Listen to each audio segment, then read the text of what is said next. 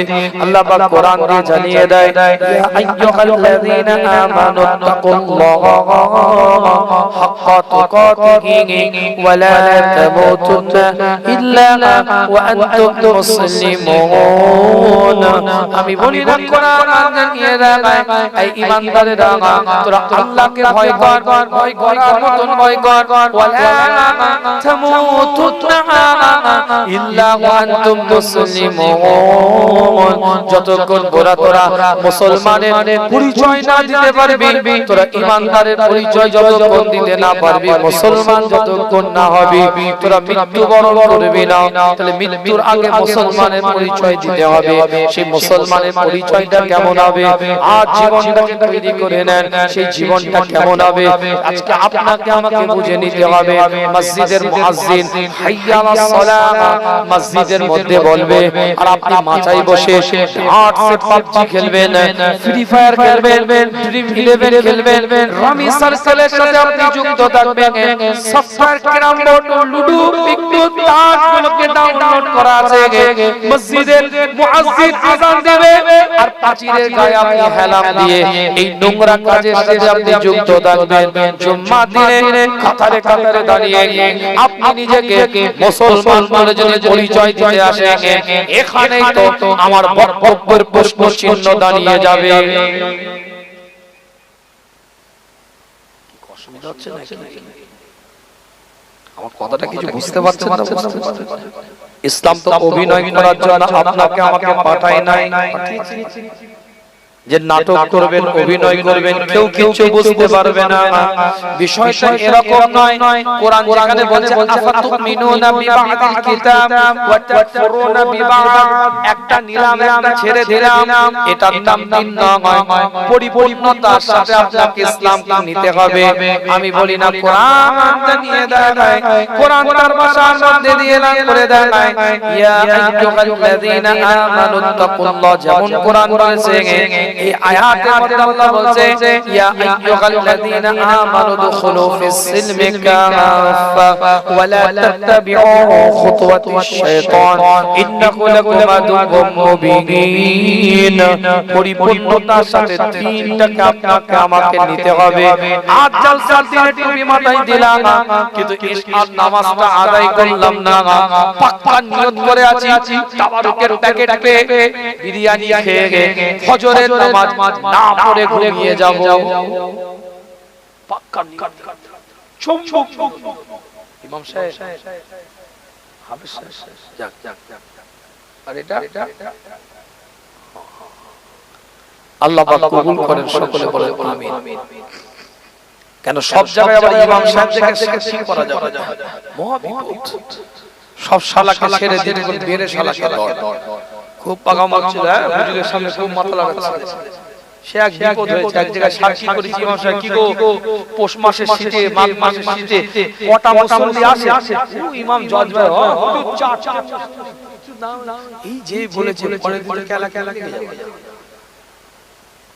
পরে তো ধরে ধরে কথা কিছু বুঝতে না, হুজুর বলছিল খুব তালে তালে দিচ্ছিলেন না। হাত জোর করে বলি, এতে যদি খুশি না হন, আপনার পীরের আওলাদ, আপনার পীরের খুন আপনার পায়ে ধরে বলে গেল, জীবন তৈরি করেন, হায়াত জিন্দেগিটাকে কাজে লাগান। যারা প্রকৃত হায়াত জিন্দেগিটাকে কাজে লাগিয়েছে তাদের কবরটাই তো আল্লাহ জান্নাতের টুকরা বানিয়ে দিয়েছে। জুড়ে বলে একটু ভেবে দেখেন, আমার বক্তব্যটা একটু বোঝার চেষ্টা করেন। যদি বলেন আমি মৃত্যু থেকে বাঁচবো, মৃত্যু থেকে সিগন্যাল আছে, তাহলে আপনি ডিসপ্যারেটরে ঘুরে বেড়ান, ঠিক সময় রাস্তা থেকে রুট চেঞ্জ করে চলে আসবেন, সুযোগ আছে। আর যদি এটা অ্যাক্সিডেন্টলি, আনফরচুনেটলি কোন সিগন্যাল ছাড়া, কোন টাওয়ার থাকবে না, সিগন্যাল থাকবে না, তা অ্যাটাক করবে, তাহলে তৈরি থাকতে হবে। কি ভাই কথা ঠিক বলছি না? তাহলে প্রস্তুত থাকতে হবে। গীবত মুক্ত জীবন, পরচর্চা মুক্ত জীবন, পরনিন্দা মুক্ত জীবন, হাসাদ মুক্ত জীবন, লোভ মুক্ত জীবন, ধোঁকা মুক্ত জীবন, মানুষের সাথে ফেরেববাজি মুক্ত জীবন। নিজেকে একদম ক্লিন ফ্রেশ রাখতে হবে। তাই ওমর ইবনে খাত্তাব বলছে, মৃত্যুর আগে নিজে একবার মরে দেখো। তার মানে কি করবেন? সুসাইড করবেন না? না, মৃত্যুর আগে নিজে একবার মরে দেখো। মানো মৃত্যুর পরে হিসাব তোমাদের হবে। ওই হিসাবটা নেবার আগে নিজের হিসাবটা একবার নিজে নাও। রাত 12টার পরে গুগলে গিয়ে কি সার্চ দিয়েছো, ব্লুটুথ হেডফোনটা দিয়ে কানের মধ্যে কি আওয়াজ চলেছে, ওই মেসেঞ্জারে গিয়ে বিয়ের পরেও 10 বছর আগেকারের একটা এক্স প্রেমিকার সাথে কি আপনার টেক্সট মেসেজ করেছো, পৃথিবীর কেউ জানে না, তোমার বউ তোমার পাশে শুয়ে থেকেও জানে না, কিন্তু মনে রাখবে তোমার আল্লাহ জানে, তোমার কলজেটা জানে। মৃত্যুর আগে নিজেকে অনুশোচনার মাধ্যম দিয়ে মরার আগে নিজে একবার মরে আল্লাহর সামনে দাঁড়িয়ে দেখো, যেমন আল্লাহ মৃত্যুর পরে তোমাকে দাঁড় করিয়ে বিচার দেবে, ওই বিচারটা তুমি নিজের একবার অ্যানালাইজ করে দেখো, সব পরিষ্কার পরিচ্ছন্ন হয়ে যাবে। কেউ জানে না, তুমি জানো, তোমার খোদা জানে তোমার কলজের মধ্যে কি ইনস্টল করে রেখে দিয়েছো। কথা ঠিক ঠিক ছিল না? আমি ভাইয়ের সম্পত্তি দুকাটা নিজের নামে রেকর্ড করেছি, কেউ জানে না, কিন্তু আমি জানি, আমার আল্লাহ জানে। ও পেপে দিয়ে চেপে দিয়ে লাভ নেই, বালি দিয়ে চেপে রাখা যাবে না। 70 পার হয়ে গেছে, মসজিদে মুয়াজ্জিনের আগে গিয়ে চাচা হাজির, একগাল দাড়ি, মাথায় টুপি, বছরে উমরা করে, উড়ে উড়ে বাপরে আল্লাহ আল্লাহ আল্লাহ আল্লাহ। সে কি ফেরেশতা বলল, আমার থেকে আগে কেন? আমার তো আগে আসার কথা ছিল। 40 বছর পিছনে চলে যাও, ক্ষমতা ছিল, পাওয়ার ছিল, আধিপত্য ছিল, স্ট্যাটাস ছিল, লোকবল ছিল, জনবল ছিল, অর্থবল ছিল, একটা দাদা বাবা পিছনে ছিল, সিনা 56 ইঞ্চি করে ঘুরে বেড়াচ্ছিল। এখন এমসিবি পড়ে গেছে, ফিউজ উড়ে গেছে, মিটারে কারেন্ট নেই, চাচা এখন লাল করে মসজিদে গিয়ে দাঁড়িয়ে আছে। অসুবিধা নেই, পরিবর্তন হওয়া ভালো, আল্লাহ পরিবর্তন হতে বলছে। ওয়াসারিউ ইলা মাগফিরাতিন মির রাব্বিকুম ওয়া জান্নাতিন আরদুহা السماوات والارض واعدت للمتقين। পরিবর্তন হতে বলেছে, কিন্তু পরিবর্তনের মতো পরিবর্তন হতে হবে। কথাটা কিছু বুঝতে পারছেন না? বুঝতে মরার আগে মরে দেখতে হবে। যারা জীবনের হায়াতটাকে কাজে লাগিয়েছে তাদেরকে তো আল্লাহ কবুল করে নিয়েছে। জোরে বলেন সুবহানাল্লাহ। আল্লাহ নবী মুহাম্মদুর রাসূলুল্লাহ সাল্লাল্লাহু আলাইহি ওয়াসাল্লামের সাহাবা হযরত খালিদ বিন ওয়ালিদ রাদিয়াল্লাহু তাআলা মৃত্যু শয্যায় শয়িত বিছানার মধ্যে স্ত্রী দিকে তাকিয়ে বলতে থাকে, স্ত্রী তোমার আমার গোটা শরীরটার দিকে একটু লক্ষ্য করে দেখো, আমার গোটা শরীরের মধ্যে এমন কোন জায়গা আছে যে জায়গাটার মধ্যে কাফেরদের তলোয়ারের আঘাত লাগতে বাকি আছে? আছে, মুশরিকদের তলোয়ারের আঘাত লাগতে বাকি আছে, বেদিনদের তলোয়ারের আঘাত লাগতে বাকি আছে। হযরত খালিদ বিন ওয়ালিদ রাদিয়াল্লাহু তাআলা স্ত্রী গোটা শরীর দেখার পরে বলে, না, আপনার গোটা শরীরের মধ্যে এমন কোন জায়গা নাই যে জায়গাটার মধ্যে তলোয়ারের আঘাত লাগতে বাকি আছে। হযরত খালিদ বিন ওয়ালিদের চোখ দিয়ে পানির টোসাটা গড়িয়ে যায়, অঝরন রোনাজারি করতে থাকে। স্ত্রী জিজ্ঞাসা করে, আপনি রোনাজারি করেন কেন? আপনার চোখ দিয়ে পানির টোসাটা গড়িয়ে যায় কেন? আজকে আপনার আনন্দের দিন, খুশির দিন। আপনি ইসলামের জন্য, শরিয়তের জন্য, দ্বীনের জন্য, ইসলামকে জিন্দা করার জন্য, শরিয়তকে জিন্দা করার জন্য যেভাবে আপনি জীবনটাকে মিলিয়ে দিয়েছেন, কুফফারদের তলোয়ারের আঘাত লাগতে শরীরের মধ্যে এমন কোন জায়গা বেঁচে না হয়, সমস্ত শরীরটা ক্ষত বিক্ষত। আজ আপনি আনন্দ করবেন, জীবনটাকে মিলিয়ে দিলেন আপনি। হযরত খালিদ বিন ওয়ালিদ তখন আওয়াজ দিয়ে বলতে থাকে, শোনো, আজকে এত লড়াই, এত যুদ্ধ আমি করলাম, কিন্তু আমার আল্লাহ আমাকে শহীদের দরজা দিল না। এখনো পর্যন্ত আমাকে গাজী করে বিছানার মধ্যে শুইয়ে রেখে দিয়েছে। কি বলছে বুঝতে পারছেন? কত বড় ইন্টেলিজেন্স, বুদ্ধিমতী স্ত্রী চিন্তা করেন। হযরত খালিদ বিন ওয়ালিদের দিকে লক্ষ্য করে হযরত খালিদ বিন ওয়ালিদের স্ত্রী জিজ্ঞাসা করে, রাসূলুল্লাহ সাল্লাল্লাহু আলাইহি ওয়াসাল্লাম আপনাকে কি নামে ডাকতো? খালিদ বিন ওয়ালিদ বলে, সাইফুল্লাহ, আল্লাহর তলোয়ারি বলে ডাকতো। সেই সময় স্ত্রী আওয়াজ দিয়ে বলতে থাকে, আপনি ভাবলেন কি করে দুনিয়ার তলোয়ারির কাছে আল্লাহর তলোয়ারি পরাস্ত হবে? দুনিয়ার তলোয়ারি কাছে আল্লাহর তলোয়ারি পরাজিত হবে, আর আপনি জিহাদের ময়দানে, যুদ্ধের ময়দানে শহীদের দরজা পেয়ে যাবে। আপনি এটা ভাবলেন কি করে? আপনি যদি দুনিয়ার তলোয়ারি হিসাবে, দুনিয়ার তলোয়ারির কাছে আপনি যদি আল্লাহর তলোয়ারি পরাজিত হতেন, এটা আল্লাহর তলোয়ারিটা খাটো হয়ে যেত, নিচু হয়ে যেত। তাই আমার আল্লাহ দুনিয়ার কোন তলোয়ারির কাছে তার তলোয়ারিকে পরাস্ত হতে দেয় না, তাই সব জায়গায় জয়ী করে আজ পর্যন্ত গাজী করে বিছানার মধ্যে শুইয়ে রেখে দিয়েছে। কি বলছে বুঝতে পারছেন? আরে শহীদ কে হয়? যে পরাজিত হয়, পরাস্ত হয়, অপোনেন্টের আঘাত পেয়েছে, কতল হয়ে গিয়েছে, শহীদের দরজা দিয়ে দিয়েছে। তাহলে আপনাকে রাসূলুল্লাহ আল্লাহর তলোয়ারি বলে ডাকতো। আপনি যদি দুনিয়ার তলোয়ারির কাছে পরাস্ত হতেন, শহীদ হতে গেলে তো পরাস্ত হতে হতো, পরাজিত হতে হতো। আপনি শহীদ হননি, তার মানে তাদের কাছে জয়ী হয়েছে বলে তো শহীদ হননি। তাহলে দুনিয়ার তলোয়ারির কাছে আপনি যদি পরাজিত হতেন, আল্লাহর তলোয়ারিটা খাটো হয়ে যেত। আল্লাহ তার তলোয়ারিকে কোনো জায়গায় খাটো করেনি, তাই আজও পর্যন্ত আপনাকে গাজী করে বিছানার মধ্যে শুইয়ে রেখে দিয়েছে। খালিদ বিন ওয়ালিদ রাদিয়াল্লাহু তাআলা ইন্তেকাল করলেন। আল্লাহ নবী মুহাম্মদুর রাসূলুল্লাহ সাল্লাল্লাহু আলাইহি ওয়াসাল্লামের সাহাবা হযরত খালিদ বিন ওয়ালিদ রাদিয়াল্লাহু তাআলা হুজুর যখন ইন্তেকাল করে, দুনিয়া থেকে বিদায় নিলেন, আল্লাহর ডাকে যখন সাড়া দিয়ে দিলেন, হুজুরের কবরের মাটিটাকে লেবেল করে দেওয়া হচ্ছে, সমান করে দেওয়া হচ্ছে। কিতাবের রিওয়ায়াতের মধ্যে পাওয়া যায় হযরত খালিদ বিন ওয়ালিদের কবরের মাটির উপরে রবের পক্ষ থেকে যেমন হায়াতে জিন্দেগিটাকে কাজে লাগিয়েছে, আল্লাহ পাক আলা মাকাম দিয়ে দিয়েছে। পৃথিবীর জীবনটাকে এত সুন্দর, এত পরিপাটির সাথে হায়াতটাকে কাজে লাগিয়েছে, আল্লাহ পাক মর্যাদা দিয়ে দিয়েছে। কবরের মাটিটাকে যখন সমান করে দেওয়া হয়, কবরের মাটিটাকে যখন লেবেল করে দেওয়া হচ্ছে, আল্লাহর হুকুমে হযরত খালিদ বিন ওয়ালিদের কবরের উপরে লেখা হয়ে গিয়েছে, বারাতুম মিনান নারে লি খালিদ বিন ওয়ালিদ। আমি আল্লাহ এই খালিদ বিন ওয়ালিদের জন্য জাহান্নামের আগুনটাকে হারাম বানিয়ে দিলাম।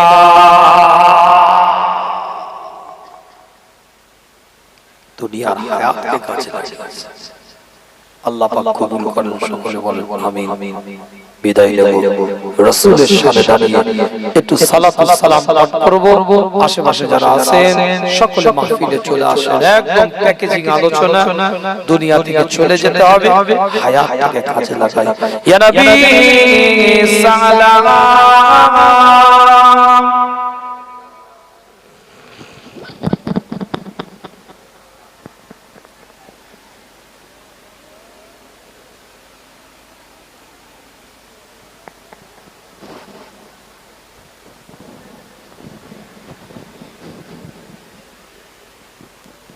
সকলে মাজলিসে আসেন, আশেপাশে যারা আছেন সকলে দোয়াতে শামিল হয়ে যান।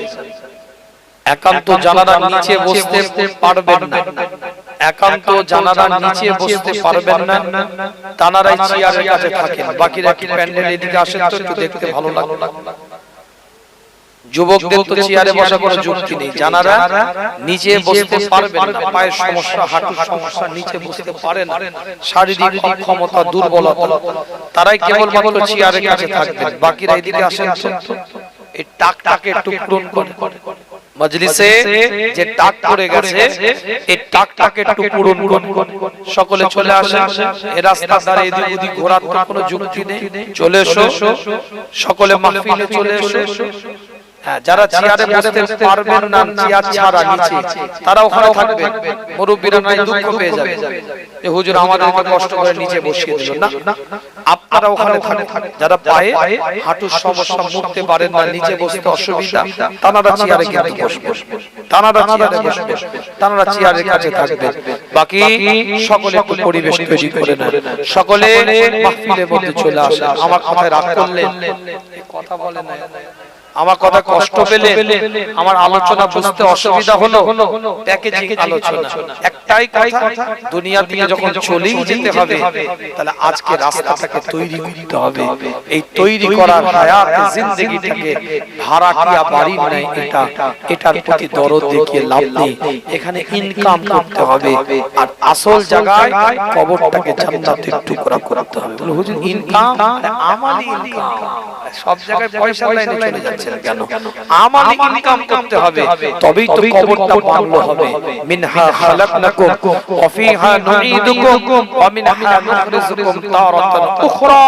ওই কবরের হায়াতটা তবেই তো সুন্দর হবে। কথা ঠিক ঠিক খবরদার, এই হায়াতটা বাবু যুবকরা অলস হয়ো না, জীবন তৈরি করো।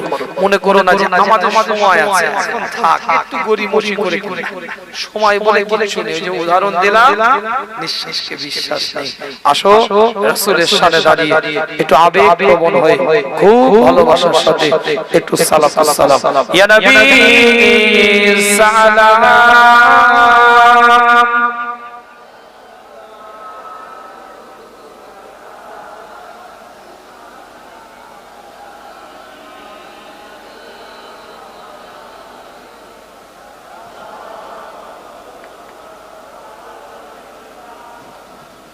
रहमतों के ताज वाले, दो जहां के राज वाले, अर्श की मिराज वाले, आसियों के लाज वाले, नबी या रसूल या हबीब,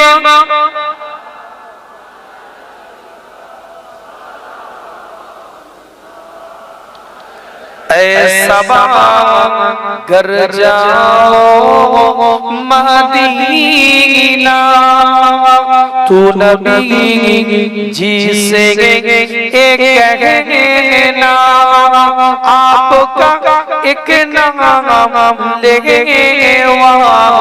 आपसे यूं कह रहा था, या नबी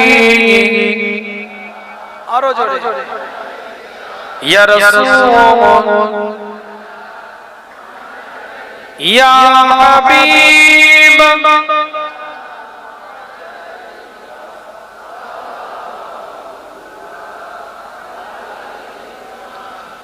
আপনার নাম কোরআনের পাতায়, আপনার নাম হাদিসের পাতায়, আপনার নাম আরশে মুআল্লায়, আপনার নাম মুমিনের কলিজায়।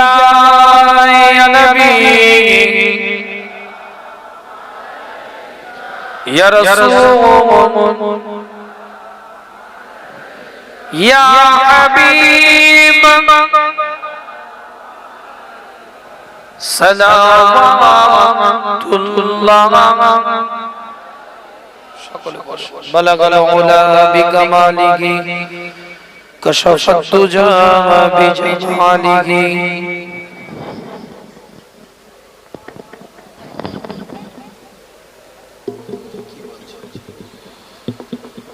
দোয়া হবে, সাবরে হবে, ইসলামের সওয়াব হবে। সকলে বসে, সকলে বসে। মাশাআল্লাহ।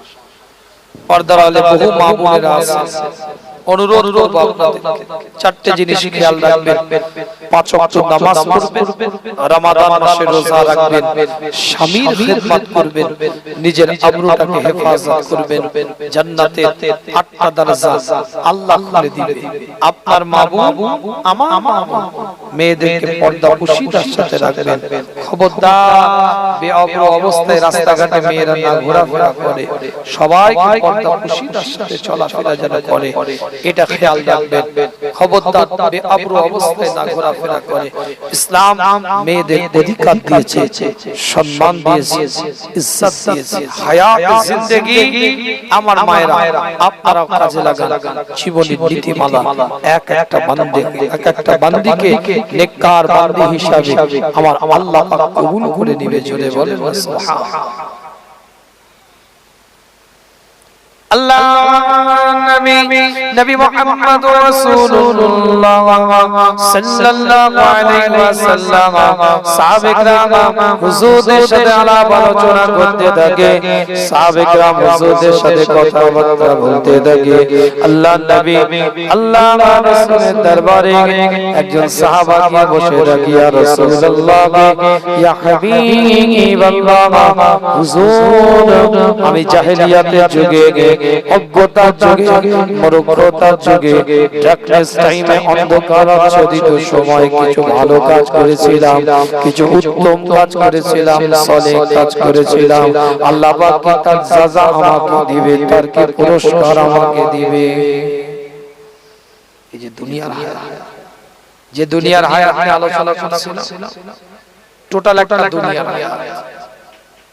তো সাহাবা জিজ্ঞেস করছে, হুজুর আমি ঈমান আনার আগে কিছু ভালো কাজ করেছিলাম, সলিহ কাজ করেছিলাম, উত্তম কাজ করেছিলাম, আল্লাহ কি তার জাযা দিবে?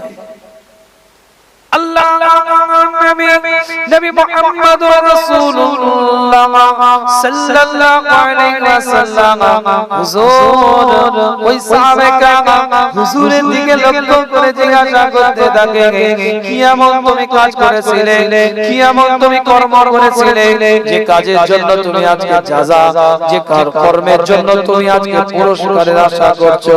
আল্লাহ নবী মুহাম্মদ রাসূলুল্লাহ সাল্লাল্লাহু আলাইহি ওয়াসাল্লামের সাহাবা হযরত সাহসা বিন নাজিয়া, এই সাহাবা হুজুরের নাম, সেই সাহাবা রাসূলুল্লাহ সাল্লাল্লাহু আলাইহি ওয়াসাল্লামের দিকে তাকিয়ে বলে, হুজুর জাহেলিয়াতের যুগে, অজ্ঞতার যুগে, মূর্খতার যুগে হুজুর আমার দুটো উট হারিয়ে যায়, এই দুটো উট খোঁজার জন্য আমি তৃতীয় একটা উটের উপরে সওয়ারি হয়ে বেরিয়ে বললাম। দূর থেকে আমি লক্ষ্য করে দেখি আমার দুটো উট এক জায়গায় বাঁধা আছে। আমি সেখানে গেলাম, লক্ষ্য করে দেখি একজন বেদে কিছু খাবার দিয়েছে আমার উটটাকে। আমি তার দিকে তাকিয়ে বললাম, এই উট দুটো তো আমার, সে আমার দিকে তাকিয়ে বলে আপনার ওটা আপনি নিয়ে যাবে। অবলা জামা ঘুরে বেড়াচ্ছিল, আমি তাই তাকে কিছু খাবার দিয়েছি, আমি তার সাথে কিছু কথোপকথন করছিলাম, কিছু আলোচনা তার সাথে করছিলাম। হঠাৎ করে একটা বাচ্চা ছেলে কান্নার আওয়াজ ভেসে আসে, একটা বাচ্চা ছেলে কান্নার আওয়াজ আমি পাই।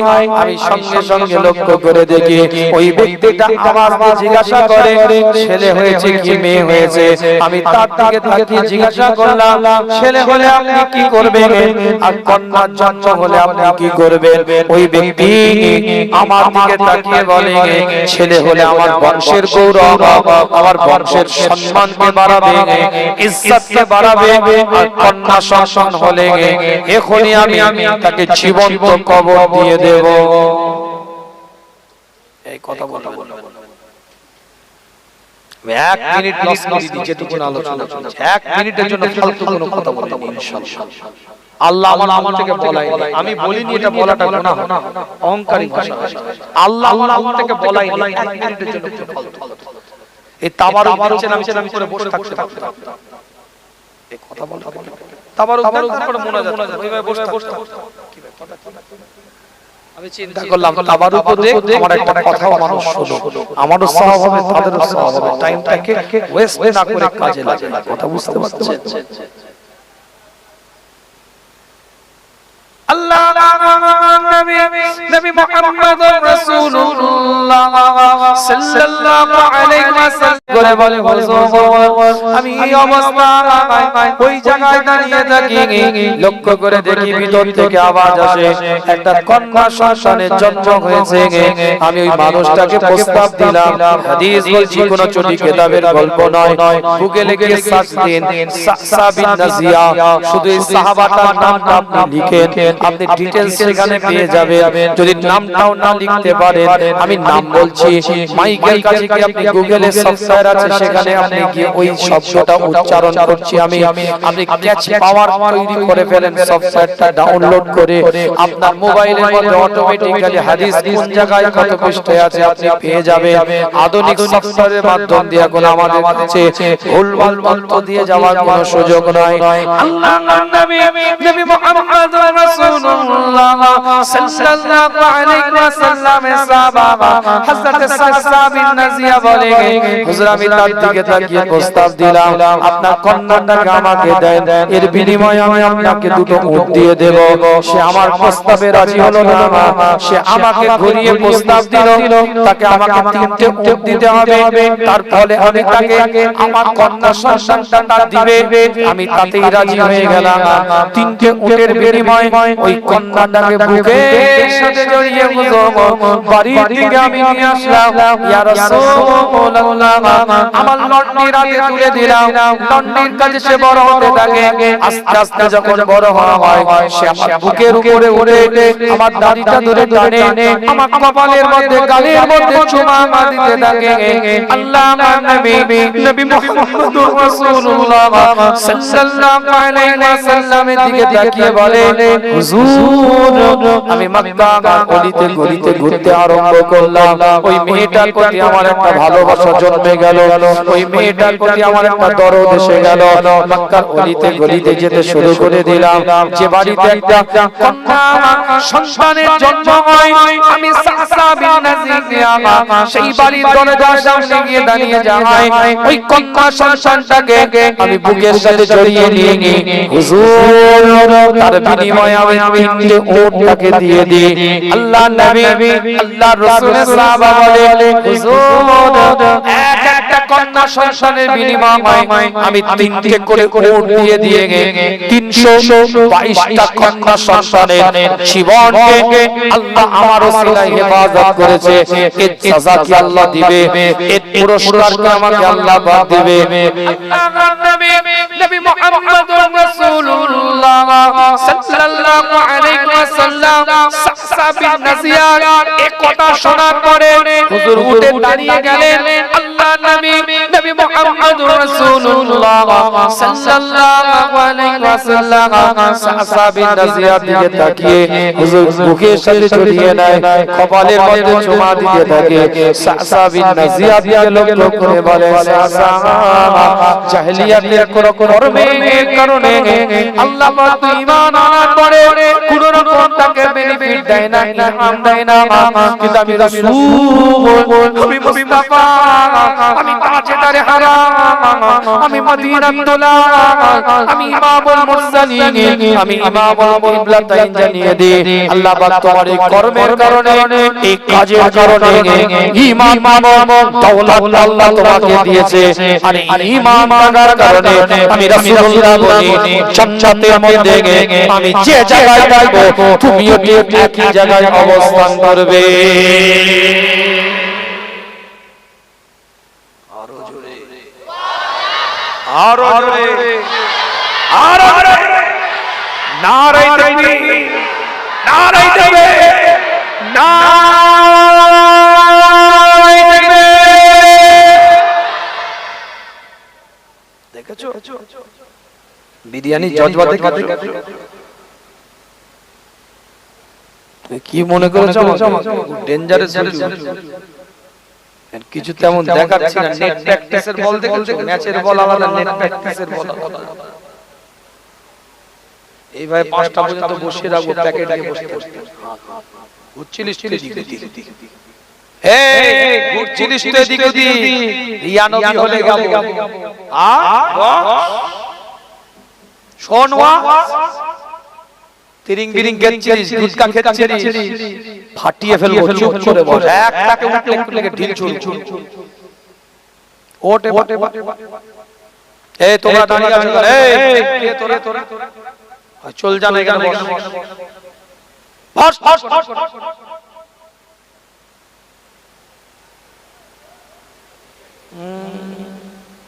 পাকা মুছুটি হেলবো। কথা কি রাগ করছেন নাকি? অসুবিধা হয়ে গেছে। তোমার যদি সবাই বলো হ্যাঁ অসুবিধা হচ্ছে,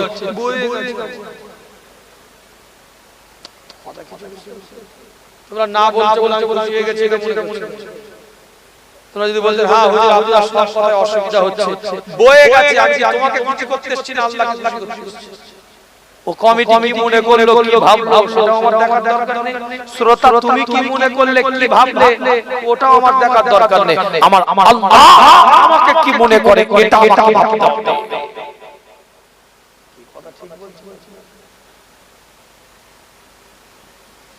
আল্লাহ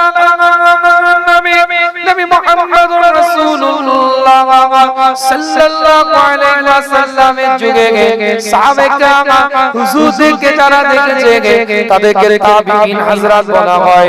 1,25,000 সাহাবা যারা দেখেছে, 1,25,000 সাহাবাকে যারা চামড়ার চোখে দেখেছে তাদেরকে তাবিঈন হযরত বলা হয়। বিখ্যাত একজন তাবিঈ, সর্বপ্রথম তিনি মুজাদ্দিদ ছিলেন। আমার মুজাদ্দিদ জামাত 14 শতাব্দীর মুজাদ্দিদ ছিলেন। প্রথম শতাব্দীর মুজাদ্দিদ যাকে বলা হয় হযরত ওমর ইবনে আব্দুল আজিজ রাদিয়াল্লাহু তাআলা ঘরের মধ্যে প্রবেশ করেছেন। তিনি নিজে রাষ্ট্রনায়ক, রাষ্ট্রপ্রধান, সাম্রাজ্য পরিচালনা করে। ঘরের মধ্যে প্রবেশ করার পরে আওয়াজ দিয়ে চিৎকার দিয়ে বলতে থাকে, নিজ কন্যার দিকে লক্ষ্য করে, মা আমাকে একটু পানি দে না মা, আমি তৃষ্ণার্ত, আমি পিপাসা, আমাকে একটু পানি দে, আমাকে একটু পানি দে, আমাকে খুব পিয়াস লেগেছে, আমি তৃষ্ণার্ত, আমি ক্লান্ত, আমাকে একটু পানি দে মা, একটু আমাকে তৃষ্ণার্ত, আমি পিপাসিত, আমাকে পিয়াস লেগেছে, একটু পানি দে। বারবার বলতে থাকে। স্ত্রী হাতের মধ্যে পানি নিয়ে ওমর ইবনে আব্দুল আজিজের সামনে দাঁড়িয়ে স্ত্রীর দিকে লক্ষ্য করে বলতে থাকে, তোমার হাতে পানি কেন? দীর্ঘক্ষণ ধরে আমি আমার মেয়েকে বলি একটু পানি নিয়ে আয়, একটু পানি নিয়ে আয়, তোর বাবা তৃষ্ণার্ত, তোর বাপ বিবাসিত, একটু আমার জন্য পানি নিয়ে আয়। কিন্তু সব কিছু ঘর থেকে শুনতে পায়, মেয়ে কোনো কথা বলে না, চুপ করে বসে আছে, পানিও নিয়ে আসে না। কি ব্যাপার, তোমার হাতে পানি কেন, তুমি কেন পানি নিয়ে এসেছো? স্ত্রী কাঁদতে আরম্ভ করে দেয়, আহলিয়া কাঁদতে আরম্ভ করে দেয়। ওমর ইবনে আব্দুল আজিজ রাষ্ট্রনায়ক, রাষ্ট্রপ্রধান বলে, তুমি কাঁদো কেন, আবার কাঁদতে আরম্ভ করলে কেন? স্ত্রী ওমর ইবনে আব্দুল আজিজের দিকে তাকিয়ে বলে, আপনার কন্যা আমাকে বলতে নিষেধ করেছে, আমি তাই বলতে পারছিলাম না, কিন্তু বারবার আপনি যখন জিজ্ঞাসা করছেন আমি বলতে বাধ্য হয়ে যাই। আপনার কন্যা যে শরীরের মধ্যে পোশাকটা পরে আছে, ওই পোশাকের যে পায়জামা, সেই পায়জামাটা এতটা জায়গা ছিদ্র হয়ে গিয়েছে, এত বড় ছিদ্র যে ছিদ্রটা একটা প্রাপ্ত বয়স্ক মেয়ে তার বাপের সামনে পরিধান করে যেতে পারে না। তাই আপনার মেয়ে আপনার সামনে আসতে লজ্জা পাচ্ছে। ওমর ইবনে আব্দুল আজিজ সিজদার মধ্যে লুটিয়ে পড়ে যায়, মাথাটাকে নত করে দেয়, সিজদার মধ্যে লুটিয়ে পড়ে যায়, আল্লাহর দরবারে আওয়াজ দিয়ে বলতে থাকে, হে রব্বে আল্লাহ, হে মাওলা, হে পরওয়ারদিগার বেনিয়াজ, আপনি এই হালে ওমর ইবনে আব্দুল আজিজের উপরে খুশি, আমি আল্লাহ আপনার ওমর ইবনে আব্দুল আজিজ আপনার উপরে এই হালে আপনার উপরে শুকরিয়া আদায় সিজদার মধ্যে লুটিয়ে গেলাম। কোনো অভিযোগ নেই, আমার জীবনে এভাবে আপনি আমাকে বেঁচিয়ে রাখতে চান, হায়াতে জিন্দেগি এরা কাজে লাগছে, অভিযোগ। আর আপনার আমার তো গুটকার প্যাকেট ছিঁড়তে গিয়ে অর্ধেক পড়ে গেলে তাও আল্লাহকে দোষ দিচ্ছি, নাউজুবিল্লাহ। বেহায়া, নির্লজ্জা, তোর হায়া না, সুন্দরী একটা মেয়ের ছবি তুলে ভুল করে ডিলিট হয়ে গেছে, তাও আল্লাহকে দোষ দিচ্ছিস, লজ্জা না, বেহায়া, নির্লজ্জা। কথা বলে না কেন?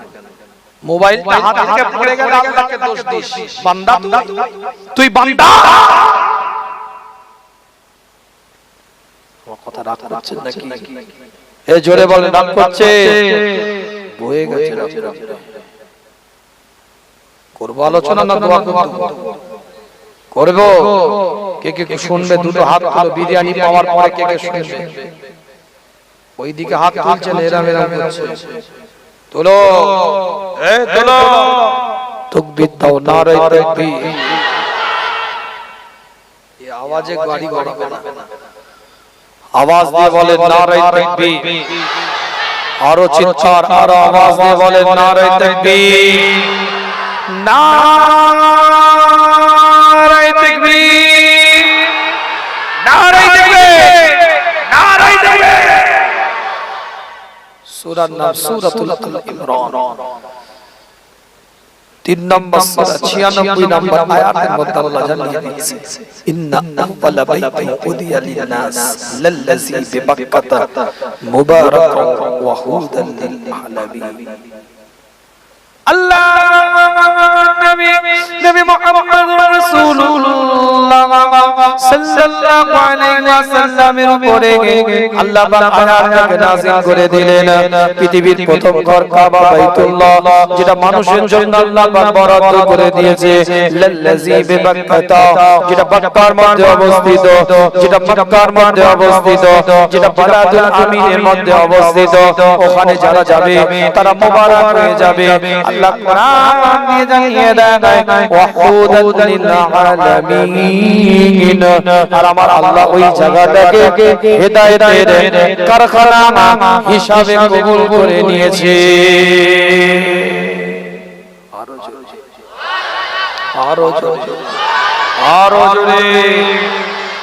আল্লাহ পাকের বান্দা এই কাবা বাইতুল্লাহটাকে তাওয়াফ করতে থাকে, হযরত আসওয়াদে চুম্বনটা দেয়, মাকাম ইব্রাহিমের সামনে রেখে নামাজ আদায় করে, হাতিমের গা দিয়ে রুকনে ইয়ামিনের পাশ দিয়ে মুনতাজিমের সামনে দাঁড়িয়ে দোয়া করতে থাকে, মিজাবের সামনে দাঁড়িয়ে রবের দরবারে দোয়া করতে থাকে।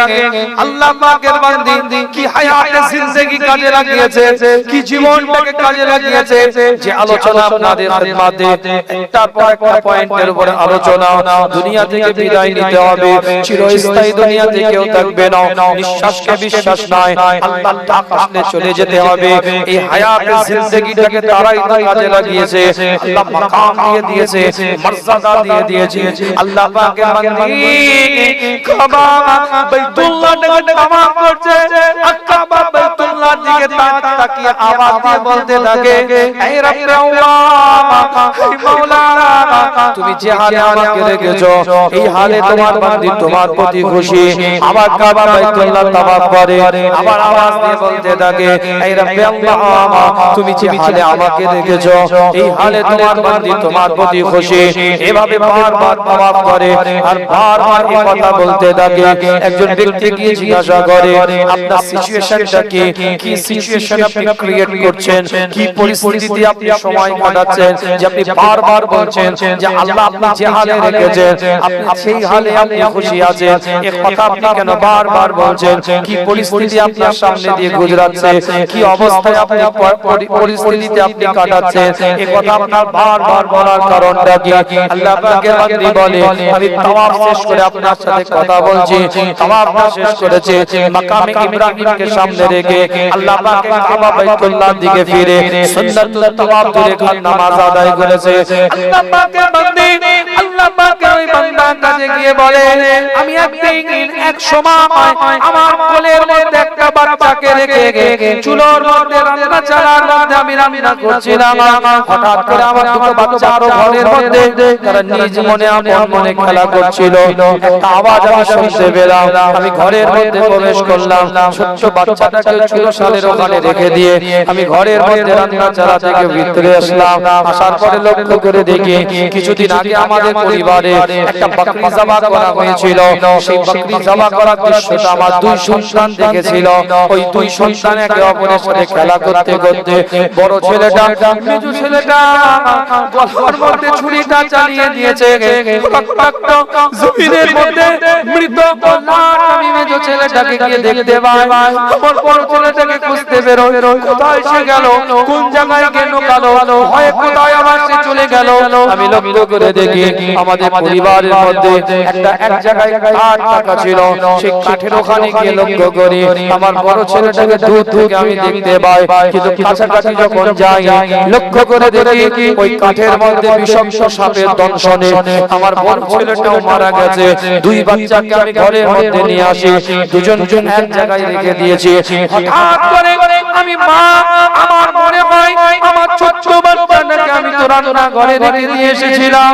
আমি ঘর থেকে লাফিয়ে যখন রান্না ঘরের মধ্যে প্রবেশ করলাম, আমি যাওয়ার পরে দেখতে পাই ওই ছোট্ট বাচ্চাটা আগুনের মধ্যে পড়ে দাউ দাউ করে জ্বলছে, আগুনের মধ্যে পড়ে দাউ দাউ করে জ্বলছে।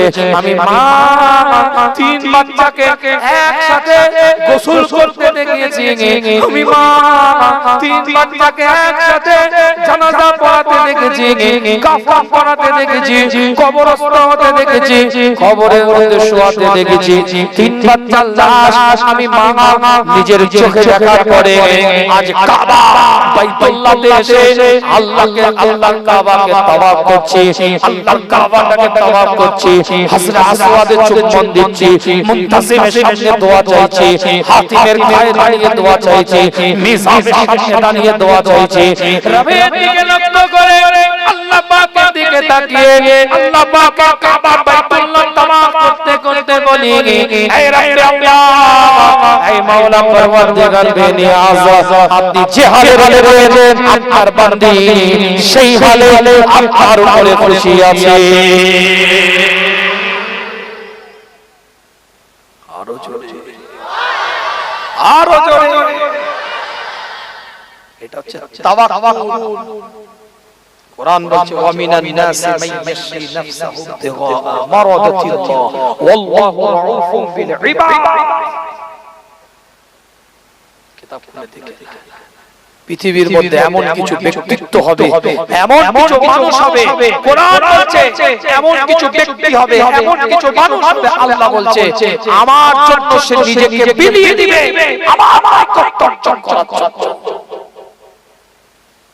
এই দুনিয়ার হায়াত রবকে খুশি করার জন্য, আল্লাহকে খুশি করার জন্য, আল্লাহর নৈকট্য অর্জন করার জন্য, আল্লাহর আরামান্দি করার জন্য, পৃথিবীর কাউকে কোনো নেতাকে খুশি করার জন্য নয়।